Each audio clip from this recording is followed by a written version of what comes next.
क्या बात से आग मिला के बात करो और हवाओं को बता दो कि ये वो दिन चले गए। अब अगर अन्याय अत्याचार होगा तो ईंट का जवाब पत्थर से दिया जाएगा। इतिहास याद रखेगा, दिन नहीं भूले देंगे किसी को। अब कश्मीर से लेकर कन्याकुमारी तक नीला ही नीला दिखाई देगा। वो दिन दूर नहीं, देश में याद रखना मेरी बात।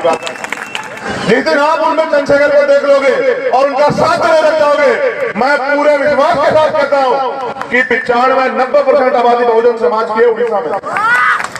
जिस बहुजन समाज को शोषक समाज होना चाहिए था, वो मोहताज समाज, निठल्ला समाज, निकम्मा समाज, उसका हाथ ऐसे ऐसे है कि वो अपनी ताकत को नहीं जाना है। जब तक हमारे आंदोलन में बराबर की हिस्सेदारी में माताएं बहनें शामिल नहीं होगी, तब तक हम लोग इस देश में सफल नहीं हो सकते। मेरी बात को आप लोग याद रखना।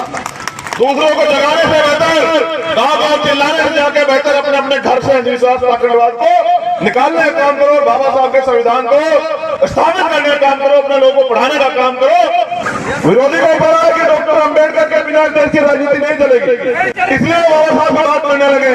और याद रखो, मैं भी ऐसा कह रहा हूं कि बिना बाबा साहब के बच्चों के देश नहीं चलने लगे। आप लोग याद रखें।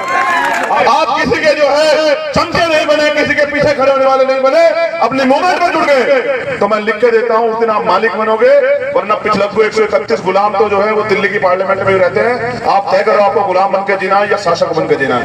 11वां साल नहीं चाहिए जीवन के लिए। बाबा साहब ने कहा जीवन लंबा चाहिए, जीवन महान होना चाहिए।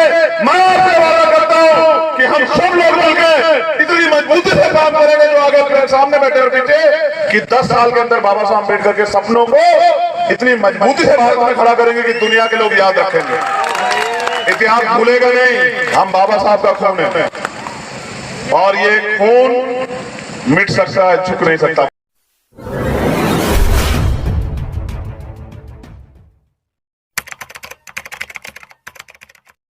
तो फूले साहू अम्बेडकर, आप तीनों महापुरुषों को नमन करते हुए, मेरे गुरु मेरे आदर्श मान्यवर साहब श्री काशीराम जी को नमन करते हुए, बलांगीर लाठौर की धरती इस मंच पर उपस्थित उधर दूसरे साइड से छोटे भाई जगजीवन जी, आशीष जी, हमारी महिला मोर्चा की नेता बोध जी, छोटे भाई लबासुना, यहाँ के प्रदेश अध्यक्ष लंकेश जी, राजकुमार जांगड़े जी जो छत्तीसगढ़ के प्रदेश अध्यक्ष हैं, दिनेश आजाद जी जो उपाध्यक्ष हैं, हमारे रॉक स्टार सिंगर छोटे भाई बड़ा अच्छा गाते हैं। मैंने आज पहली बार उनको सुना, अच्छा लगा। ये भी साबित हुआ कि हम बहुजन काबिलियत के मोहताज नहीं, उनमें बहुत है, बस अवसर मिलने की देन। यहाँ और हमारे रास्ते पर जो एक साथी हैं भीम आर्मी के मनोज जी, यहाँ उपस्थित तमाम माताएं बहनें, नौजवान साथी और एलडी और भीम आर्मी की उड़ीसा की पूरी जिम्मेदार टीम, आप सबका बहुत बहुत धन्यवाद। मुझे आपने यहाँ बुलाया। नेता कार्यकर्ताओं से होता है, कार्यकर्ताओं से नेता, कार्यकर्ताओं से नेता होता है, नेता से कार्यकर्ता नहीं होता। जैसे इंसान की रीढ़ की हड्डी उसकी ताकत होती है, ऐसे नेता की ताकत होती है उसके कार्यकर्ता। और हम तो परिवार है भीम आर्मी के लोग। देखो, मैंने उड़ीसा में आके आज बहुत कुछ सीखा। वहां से यहां तक मैंने 10 बार बाबा साहब को माला चढ़ाई होगी, लेकिन उससे कुछ नहीं बदला। सच बता रहा, आप मेरी बात को गौर करना, आपके काम आएंगे। क्या पता कोई बात आपके जीवन में आप तब्दील कर देते। एक कहानी से मेरे जीवन में बदलाव हुआ, हो सकता है कि आपके जीवन में हो जाए। मैंने 10 से ज्यादा जगह बाबा साहब के स्टैचू पे माल्यार्पण किया। मैं हर बार सोचता था कि बाबा साहब की स्टैचू आई, अब ये मुझसे कहेंगे चलो माला चढ़ा दो। इस गांव में बाबा साहब दूसरे हैं, पिछले गांव में दूसरे थे, उससे पिछले गांव में तीसरे थे, उससे पिछले गांव में चौथे थे, आते रास्ते 5वें थे।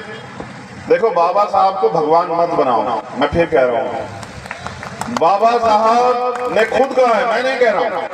बाबा साहब ने कहा मुझे पूजने की नहीं, पढ़ने की जरूरत है। मैं मूर्तियों में नहीं, किताबों में हूँ।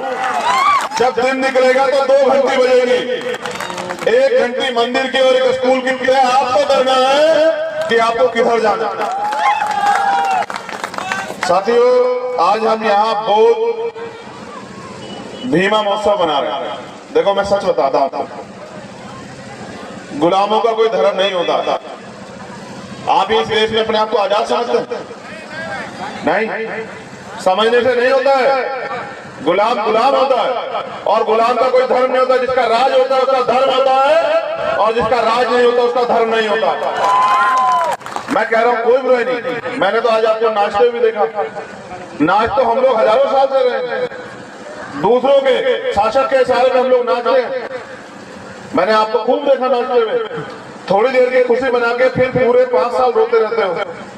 हमारे हाथ ऐसे फैले हुए, उड़ीसा हो या भारत का कोई कोना, मैं पूरे भारत में जाता हूं। मेरा आपका एक ही रिश्ता है, वो है विचार का रिश्ता, और एक ही रिश्ता वो है दर्द का रिश्ता। मैं किसी पूरे देश से किसी कोने में चले जाऊं, हमारी दशा एक जैसी है, हमारी दिशा एक जैसी है। हम अन्याय सहते हैं, बेरोजगार हैं, गुलाम हैं, जमीन नहीं है, बिजनेस नहीं है, एट्रोसिटी होती है, हम टुकड़ों में बटे हुए हैं। ये सारी समस्या एक जगह बिल्कुल कॉमन है। बस ही मैं उड़िया ना समझता हूँ, कोई फर्क नहीं पड़ता, लेकिन मैं आपकी आंखें जरूर पढ़ता हूँ। आपकी आंखों को देख के मुझे एहसास हो जाता है कि ये बिल्कुल मेरे जैसे हैं। ये भी पीड़ित है और मैं भी पीड़ित हूँ, पीड़ित भाई भाई। तो आपका मेरा दर्द का रिश्ता है। देखो, पहले व्यवस्था में हम लोग को नचाया गया गुलाम बना के, और आज हम लोग खुद नाच रहे हैं। मैं नाचने के प्रोफेशन को गलत नहीं कह रहा हूँ, खूब नाचना चाहिए, लेकिन आप ये तो सोचो, जिस समाज को आज भी मंदिरों में जाने की, घोड़ी पे बैठने की, स्वाभिमान सम्मान से जीने की, मुंह रखने की आजादी ना हो, वो नाचता वो कहाँ अच्छा लगता है। थोड़ी देर के लिए अगर कुछ भी हो जाओगे, फिर सुबह का अखबार पढ़ोगे तो क्या मिलेगा पढ़ने को आपको कि आज उस बहन के साथ अन्याय हो गया। अभी मैंने यही बैठे ट्वीट किया, मेरे पास खबर आई यूपी से कि कन्नौज में एक 10 साल की बच्ची का रेप हुआ, सामूहिक रेप, उसकी हत्या कर दी गई। उसकी माँ चिल्ला रही थी। मैं यहाँ खुशी मनाता कहाँ अच्छा लगता हूँ। अभी लखनऊ में प्रोफेसर को पीट दिया, कारण क्या था कि उन्होंने एक वॉल्यूम को उन्होंने जो कोट कर दिया। दिल्ली में एक प्रोफेसर है हमारे, उन्होंने कुछ लिख दिया था, उनके खिलाफ मुकदमा कर दिया, उनके पूरे परिवार को धमकी दे रहे हैं। ऐसे में आपका ये चंद्रशेखर आजाद हंसता हुआ कहाँ अच्छा लगता है। जिसका समाज रो रहा हो, जिसका समाज भूख से टूट रहा हो, जिनकी आंखें तरस गई हो कि कभी तो उनकी जिंदगी बदले, उनका बेटा, उनका भाई, उनका दोस्त हंसता हो, कहाँ अच्छा लगता है। नहीं, हंसना अच्छी बात है, लेकिन मैं तब हंसूंगा जब इस समाज की दशा और दिशा बदल जाएगी, तभी हंसूंगा। उससे पहले हंसना जो है वो इस समाज के साथ धोखा होगा। थोड़ी देर की खुशी में हम लोग भूल जाते हैं। मैं जब आया यहाँ और मैंने देखा कि जोश तो बहुत है, अगर इस जोश को हमने दिशा दे दी और ये तैयार हो गया, तो मैं विश्वास से कहता हूँ कि वो दिन दूर नहीं कि जब भारत में बाबा साहब अम्बेडकर के सपनों का जो है ना राज आ जाएगा। वो दिन दूर नहीं है। देखो, उड़ीसा हो या छत्तीसगढ़, कर्नाटक हो या केरल, और महाराष्ट्र हो या यूपी या हो जम्मू कश्मीर, सब जगह बाबा साहब अम्बेडकर एक ही बात, एक ही विचार देके गए हैं कि उठो, जागो, शिक्षित बनो, संगठित बनो, संघर्ष करो। और क्या बोध बीमा महोत्सव बनाने वाले लोग जानते हैं, जैसे मैंने कहा था कि गुलामों का धर्म नहीं होता, गुलामों का जिनका राज नहीं होता उनका धर्म नहीं होता, तो तथागत बुद्ध इस धरती में पैदा हुए भारत की, और उनका जो धर्म जो दुनिया में गया, आज चाइना बुद्धिस्ट कंट्री है, जापान बुद्धिस्ट कंट्री है, उत्तर कोरिया बुद्धिस्ट कंट्री है, 18 से ज्यादा बुद्धिस्ट कंट्री है। भारत में वो लोग संकट क्यों है? आपने कभी सोचा? कभी आपने नोटिस किया कि जो धर्म भारत से दुनिया में गया और उस धर्म को मानने वाले लोग पूरी दुनिया में जो है ताकतवर बन रहे हैं? बताओ, चाइना का मुकाबला नहीं कर पा रहा है कोई। वो धर्म इस देश में अल्पसंख्यक क्यों है? हम इस देश में जो शासक हुआ करते थे, जो देश के रूलिंग क्लास हुआ करते थे, वो इस देश में गुलाम मोहताज कैसे बने? कभी सोचा आप लोगों ने? साथियों, चिंतन करना पड़ेगा, और खाली चिंतन से काम नहीं चलेगा, खाली चिंता से काम नहीं चलेगा। हमें दृढ़ संकल्पित होकर अपने लक्ष्य की तरफ बढ़ना पड़ेगा। और जिस दिन आप लोग दृढ़ संकल्पित हो गए, मैं लिख के कहता हूं कि वो दिन दूर नहीं कि इतिहास फिर दोहराया जाएगा। देखो, बाबा साहब ने क्या सिखा, मैं सिर्फ आज बाबा साहब पे बात करता हूँ, लेकिन बाबा साहब से पहले ज्योतिबा फूले। अगर ज्योतिबा फूले की बात ना हो तो बाबा साहब अधूरे हैं। छत्रपति साहू जी महाराज की बात ना हो तो बाबा साहब अधूरे हैं। लेकिन आप बाबा साहब को ज्यादा मानते हैं तो मैं बाबा साहब की बात करूंगा। बाबा साहब ने अपने 4 बच्चे कुर्बान करके हमें राइट दिया, अधिकार दिए, जानवरों के जीवन से निकाला हमें। उन्होंने हमें पढ़ने का अधिकार दिया, लेकिन हम देखो कितने स्वार्थी हैं। हम पढ़ते क्यों आपको पता है? सिर्फ नौकरी करने के लिए, इसलिए पढ़ते हैं, और कोई कारण नहीं है पढ़ने का। अगर आपको ये बता दिया जाए नौकरी नहीं मिलेगी तो आप नहीं पढ़ोगे। आप चेक करवा के देख लो, मैं प्रैक्टिकली बात कर रहा हूँ। अगर ये भारत से ये हटा दिया जाए कि सरकारी नौकरी प्राइवेट नौकरी नहीं होगी तो आप पढ़ोगे नहीं, लिख लेना मेरी बात। पहले लोग पढ़ने नहीं देते थे, आप पढ़ते नहीं हो। पढ़ने का अधिकार हमें इसलिए मिला था, हमें बाबा साहब सीखना चाहिए था कि आज भी 300 साल बाद उनके जैसा विद्वान पैदा नहीं हुआ, हमें उनकी तरह वो पढ़ाई करनी चाहिए जो पढ़ाई को करके हम लोग इस देश के लिए आवश्यकता बन जाए कि अगर इस देश में किसी भी चीज की जरूरत हो तो हमें पूछा जाए। बाबा साहब नौकरी के लिए थोड़े पढ़े, नौकरियां तो उनके आगे पीछे घूम रही थी, वो तो ज्ञान के लिए पढ़े, और जब पढ़े तभी तो इतनी सारी बोलियां लिखी। उनकी किताबें क्रांति प्रतिक्रांति पढ़ के तो देखना, नेशन ऑफ कास्ट पढ़ के तो देखना, तभी तो पता लगेगा असल क्या है। ज्योतिबा फुले ने गुलामगिरी लिखी, पढ़ के तो देखना। जब तक आप अपने महापुरुषों को पढ़ोगे नहीं तो उनके विचारों पर कैसे चलोगे। फिर हम लोग जैसा मैंने कहा कि पढ़ाई किस लिए करते हैं, नौकरी के लिए, और नौकरी किस लिए करते हैं, पेट के लिए। क्या समाज के लिए भी नौकरी करते हैं हम लोग? 1% लोग नहीं निकाल सकते इस भीड़ से। भीम आर्मी के लोग का तो एलडी के लोगों का धन्यवाद करता हूं, लेकिन नौकरी पेशे वाले 1% लोग नहीं आप निकाल सकते। जो नौकरी समाज के लिए करते हो वो नौकरी अपने पेट के और अपने परिवार के लिए करते हैं। अगर पेट और परिवार से अलग उन्होंने नौकरी का 10% हिस्सा समाज को आगे बढ़ाने में लगा होता तो आज समाज की दिशा थोड़ा ही होती। हमें अपने अंदर आकलन करना चाहिए कि हम पढ़ाई क्यों करते हैं नौकरी के लिए, और नौकरी क्यों करते हैं क्योंकि हम पे अधिकार नहीं है, हम पे सुविधाएं नहीं, की सुविधाएं मिल रहा है। हम समाज के लिए थोड़ा ही करते हैं, हम राजनीति भी तो करते हैं किसके लिए, अपने लिए। बड़ा 131 MP schedule caste schedule tribe के, आप बताओ एक ऐसा मामला बताओ जिसको उन्होंने खड़े होकर कहा कि सरकार के ज्यादा अगर हमारे लोगों के साथ अन्याय अत्याचार हो, क्यों नहीं कहा? क्योंकि वो भी नौकरी है, वो अपने मालिक की नौकरी इसलिए कर रहे हैं कि उनका घर चलता रहे, उनके पास पैसे आ जाए, और सब कुछ अपने लिए कर रहे हैं। तो समाज में कैसे बदलाव होगा बताओ? समाज ये सोचता रहता है, समाज भी बड़ा जिद्दी किस्म का हो गया है, वो सोच रहा है कि कोई रहबर आएगा, महापुरुष आएगा, आके हमारी जिंदगी बदलेगा। मैं कह रहा हूँ कि मरने के बाद भी कंधे, जब आदमी जाता है ना मरने के बाद, तो 4 कंधों की जरूरत पड़ती है। जीते जी तो अपने सहारे जियो, कुछ तो करके दिखाओ, कुछ तो आगे बात बढ़ाओ। बाबा साहब भी सोचते होंगे, और उन्होंने कहा था कि बड़ी मुश्किल से मैं इस कारवा को यहाँ तक लेके आ पाया हूँ, अगर आप इसे आगे नहीं ले जा सकते तो पीछे मत जाने दो। आज देखो कारवा कहाँ चला गया। मुझे खुशी तो इस बात की होती है कि नौजवानों ने बाबा साहब का मिशन आगे बढ़ाने का सपना तय कर लिया है, वो लोग लग चुके हैं। लेकिन जिन लोगों के पास साधन संसाधन आगे, वो कम से कम उनकी मदद तो करें, तभी तो आंदोलन आगे बढ़ेगा। भाई ये जो नौजवान युवा जोश तैयार हो गए, इसको ब्रेन देने का काम हमारा पढ़ा लिखा अधिकारी कर्मचारी करे तो भाई, तभी तो आंदोलन आगे बढ़ेगा। ये हम किसके भरोसे बैठे हैं? देखो 3 तरह के लोग होते हैं। एक वो लोग जो सोए हुए लोग होते हैं, सोया हुआ और मरा हुआ एक समान होता है। ऐसे बहुत सारे लोग हैं जो रोटी कपड़ा मकान के लिए जीते हैं, और भारत में उनकी संख्या 100 करोड़ से ज्यादा है, जिनका एक ही सुबह उठ के एक ही काम है कि रोटी मिल जाए, कपड़ा मिल जाए, मकान मिल जाए। दूसरे लोग वो होते हैं जो घुटनों के बल चलते हैं। जो आज के हमारे अधिकारी कर्मचारी लोग हैं, वो बेचारे घुटनों के बल इसलिए हैं कि सरकार को उनकी गर्दन ना दिख जाए समाज का कुछ काम करते हुए। वो थोड़ा सा संसाधन जो आरक्षण की वजह से उनको मिल गया, वो उसमें खुश हैं। लेकिन तीसरे लोग होते हैं जो आंख से आंख मिला के बात करते हैं। बस मैं तो आप में वो जज्बा देखना चाहता हूं कि आप आंख से आंख मिला के बात करें और हवाओं को बता दो कि वो दिन चले गए। अब अगर अन्याय अत्याचार होगा तो ईंट का जवाब पत्थर से दिया जाएगा। इतिहास याद रखेगा, दिन नहीं भूले नहीं किसी को। देखो मेरी बात सुनो, भारत में संविधान, पहले जब राजतंत्र था, आजादी से पहले तो तलवारों से लड़ाइयां होती थी। अब लड़ाई संविधान से होती है, वोट से होती है।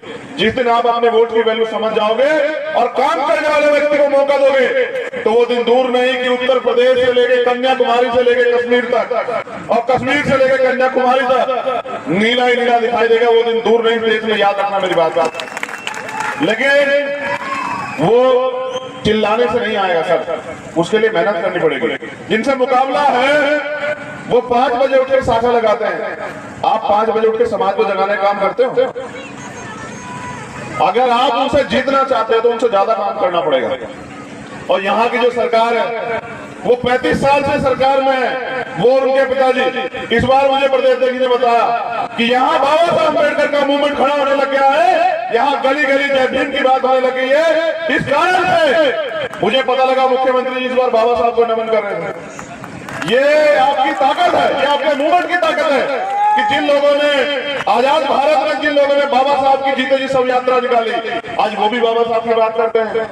देश की सरकार के लोग और आपकी यहाँ की सरकार के लोग जिन्होंने बाबा साहब के बच्चों के सर के बदन के कपड़े तक छीन लिए, उनको रोटी रोटी के लिए मोहताज बना के रखा। जहाँ अन्य अत्याचार बढ़ा वो सामंतों को आगे बढ़ाने में लग गए। आज वो भी बाबा साहब की बात कर रहे हैं, तो वो बाबा साहब की बात आपको छलने के लिए कर रहे हैं। आप लोग बाबा साहब की बात समाज को आगे बढ़ाने के लिए करो, तो मुझे आशा विश्वास है कि वो दिन दूर नहीं कि हमारी जिंदगी बदल जाएगी।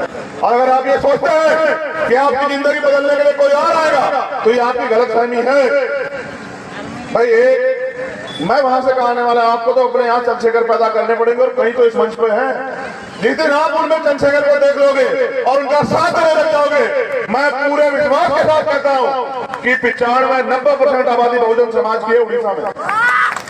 जिस बहुजन समाज को शासक समाज होना चाहिए था, वो मोहताज समाज, निठल्ला समाज, निकम्मा समाज, उसका हाथ ऐसे ऐसे है कि वो अपनी ताकत को नहीं जाना है। जिन लोगों को आपसे मांगना चाहिए था कि भाई हमें रोटी रोजगार दे दो, हमें जमीन दे दो, हमें सम्मान दे दो, आज उनके आगे आपके हाथ फैले में इसका एकमात्र कारण ये है कि आप अपनी ताकत को समझे नहीं। बाबा साहब अम्बेडकर ने कहा, जाओ अपने घर की दीवारों पर लिख दो कि हम इस देश के शासक हैं। बाबा साहब के साथ खड़े हुए लोग हंसने लग गए कि बाबा साहब कैसी बात कर रहे हैं, हमारे तो घर ही नहीं है। बाबा साहब कह रहे दीवारों पे लिख दो, जब घर नहीं, दीवार ही नहीं तो लिखेंगे कहाँ? बाबा साहब ने कहा चिंता मत करो, मैंने संविधान में व्यवस्था कर दी है, एक समय वो आएगा आपके पास घर भी होगा और आप मालिक भी होंगे, मगर जब मालिक बन जाओगे तो समाज को मत भूलना। आज मैं फिर आपसे यही कह रहा हूँ कि फैसला तो आपको आज नहीं तो कल लेना पड़ेगा। अगर आप ये सोचते हैं कि ये कमजोर जो गरीब लोग ये गुलाम हो जाएंगे, तो मेरा चैलेंज है आप लोगों को कि सबसे पहली बार आप लोग आएगी तो अधिकारी कर्मचारी बना बैठा। याद रखना मेरी बात, उनकी नजर इन पे नहीं है, ये तो कल भी मर गए, आज मरे, उनकी नजर उन पे है जो बाबा साहब अम्बेडकर के संविधान के थोड़े से आर्थिक रूप से मजबूत हो गए, और वो ये वर्ग नहीं जो पीछे बैठे। मेरा इशारा आप लोग समझ रहे हैं? आप देखो जबरन रिटायरमेंट कराए जा रहे हैं, और जब आग लग चुकेगा तो वो यहाँ तक भी आएगी। याद रखना मेरी बात, उड़ीसा तक भी आएगी। अगर आपने फैसला नहीं लिया, बताओ ये सरकार वर्तमान की केंद्र की सरकार एक एक करके सब कुछ बेच रही है। कल सारा सरकार सिस्टम प्राइवेट हो जाएगा। जब प्राइवेट हो जाएगा तो आरक्षण व्यवस्था खत्म हो जाएगी। जब आरक्षण व्यवस्था खत्म हो जाएगी तो आपको कुर्सी कौन दे रहा है साहब? आप कौन से गलत फहमी के लोग आपको कुर्सी देंगे? जो आज आपके बराबर में बैठना नहीं देते, जो आपका हाथ का छुआ पानी नहीं पीते, वो आपको अधिकार देंगे? गलत फहमी में आप लोग। अभी भी समय, जाग जाइए, अभी भी समय है कि खड़े हो जाइए, मिशन मूवमेंट को शुरू कर दीजिए, लोगों को जगाना शुरू कर दीजिए। अगर आप इसमें देरी करेंगे तो कल आपको भी भुगतना पड़ेगा। मैं अपनी बात को खत्म करने से पहले आपको एक तरीका बता रहा हूं कि आंदोलन फेल क्यों हुआ पिछले वाला, और हम लोग अब तक क्यों नहीं जो है इस गुलामी को काट पाए। अगर मेरी बात आपको समझ में आई तो इसको जाके प्रैक्टिकली प्रयोग करना। आधी आबादी आंदोलन चला रही है। कितनी आबादी? आधी आबादी, और आधी आबादी घर में अंधविश्वास पाखंडवाद को बढ़ावा दे रही है। जब तक हमारे आंदोलन में बराबर की हिस्सेदारी में माताएं बहनें शामिल नहीं होगी, तब तक हम लोग इस देश में सफल नहीं हो सकते। मेरी बात को आप लोग याद रखना। दूसरों को जगाने से बेहतर, गांव-गांव चिल्लाने से जाके बेहतर अपने अपने घर से अंधविश्वास पाखंडवाद को निकालने का काम करो, बाबा साहब के संविधान को स्थापित करने का काम करो, अपने लोगों को पढ़ाने का काम करो, और जो भाईचारा कायम होना चाहिए उसको करने का काम करो। अपने अहंकार को त्यागो, फिर देखो मूवमेंट कैसे आगे बढ़ जाती है। जो लोग काम कर रहे हैं उनका साथ दो, या फिर आओ मैदान में आप काम करो, हम आपके साथ देने को तैयार हैं। कहीं तो आगे खड़े हो जाओ, कोई सी चैनल में तो फिट हो जाओ, कुछ तो करो। और नहीं करोगे तो फिर कह रहा हूं कि कल्पना करो, जितने लोग यहाँ बैठे हैं, कल्पना होती है ना, कल्पना समझते हो कि क्या हो सकता है? सोचो भारत संविधान खत्म हो जाएगा, सोचो भारत संविधान हट गया, आप कल्पना करो आप कहाँ हो? आप इन कुर्सियों पर नहीं हो सकते किसी भी कीमत पर, समझ गए? इसलिए मैं बात आपसे कह रहा हूं, मैं नौजवान साथियों से अपील कर रहा हूं, खाली जय भीम के नारों से काम नहीं चलेगा सर, खाली जय भीम के नारों से काम नहीं चलेगा। अपने आप को अनुशासित बनाओ और अपने महापुरुषों को पढ़ो। मैं आपको गुरु मंत्र बता रहा हूं, ज्योतिबा फूले, साहू जी महाराज और बाबा साहब अम्बेडकर को पहले पढ़ो, और फिर ये तय करो, क्योंकि आंदोलन मिशन मूवमेंट का काम समाज को देने के लिए होता है, समाज से लूटने के लिए नहीं होता है। फिर ये तय करो कि आपको कि समाज को लूटना है या समाज को कुछ देना है। और अगर मैं गारंटी से कहता हूं, अगर 10 लोग आपने उड़ीसा में तैयार करके मूवमेंट के मुझे दे दिए, मैं उड़ीसा की धरती पे नीला झंडा जो है ना आपके सहयोग से गाड़ दूंगा, मेरा वादा आपको। सो नहीं चाहिए। बकरे का काम, बकरे का एक ही काम होता है, उसकी बलि दी जाती है, शेरों की बलि दी जाती है। 100 लोग नीचे, 10 लोग चाहिए बस ईमानदार, 10 लोग ईमानदार जो समाज के लिए कुछ करके दिखाना चाहते हो। और आपकी जवानी का फायदा क्या होगा बताओ, जो समाज के काम नहीं आएगी। भाई जानवर भी अपने लिए जीता है और आप भी अपने लिए जियोगे तो क्या फायदा। मैंने बहुत दिन पहले सुना था संत गाडगे जी महाराज क्या कहते कि अगर इस दुनिया में आने के बाद आप सम्मान नहीं कमा पाए तो आप में और जानवर में कोई फर्क नहीं। तो ये चेहरे पर दासी इसलिए कि 85 सोया हुआ, जिस दिन ये बहुजन जाग जाएगा उस दिन चोर लुटेरा भाग जाएगा। बहुत बहुत धन्यवाद। मैं दोबारा से एलजे की टीम का, भीम आर्मी टीम का धन्यवाद देता हूं। लेकिन याद रखो, इतिहास खुद को दोहराता है। मैं एक आशा आपको देकर जा रहा हूं कि बाबा साहब अम्बेडकर ने कहा था, आप मानते हैं बाबा साहब झूठ नहीं कह सकते? बताओ पहले हाथ उठा के बताओ जो लोग मानते हैं बाबा साहब ने सच कहा होगा, हाथ उठाओ। 100% सच। तुम्हें शक है बाबा साहब पे?